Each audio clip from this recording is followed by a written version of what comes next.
پاش پرۆسەی ریفراندۆم و ڕووداوەکانی 16 ئۆکتۆبەر کە سەرجەم ناوچە دابڕێنراوەکان تا سنووری ساڵی 2023 کەوتەوە دەست هێزە عێراقیەکان، پرۆسەی پەروەردە و خوێندنی کوردی هاوشێوەی سێکتەرەکانی دیکە تووشی گرفتی گەورە هاتووە.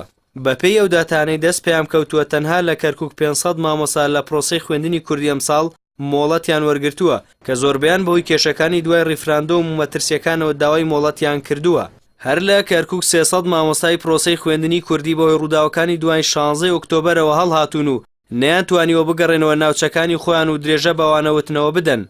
لە هەمان کاتدا 1000 قوتابی لە ناوچە جیاوازەکانی کەرکووک لە پرۆسەی خوێندنی کوردی دابڕاون و ئاوارە بوون کە تا ئێساش نەیانتوانیوە بگەڕێنەوە قوتابخانەکانیان. لە دووسخورماتوش بەهۆی ئاوارەبوونی هەموو دانیشتوانە کوردەکەی پرۆسەی خوێندنی کوردی بە تەواوی پەکی کەوتووە. بە جۆرێک 8000 قوتابی و 150 مامۆستای خورماتوو لە خوێندنی کوردی دابڕاون. لە خورماتوو جگە لە پەکەوتنی پرۆسەی خوێندنی کوردی، قوتابخانەکانیش لەلایەن هێزە عێراقیەکان بە تایبەت حەشدی شەعبیەوە کراونەتە سەربازگە و زیانی گەورەیان بەرکەوتووە.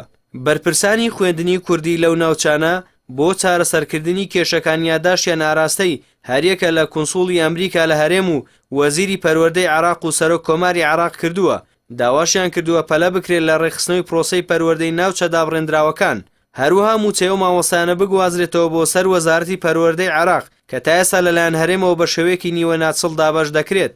پاش پرۆسەی شکست خواردووی ریفراندۆم و شکستەکانی 16 ئۆکتۆبەر کە سەرجەم ناوچە کوردستانیەکانی هەرێم بەهۆی هەڵی هێزە باڵادەستەکانی هەرێمەوە کەوتنە دەستی بەغداد، باردۆخی کورجارێکی دیکە لەو ناوچانە گەڕایەوە بۆ خاڵی سفر و زیانی گەورە بەر دانیشتوانە کوردەکەی کەوتووە.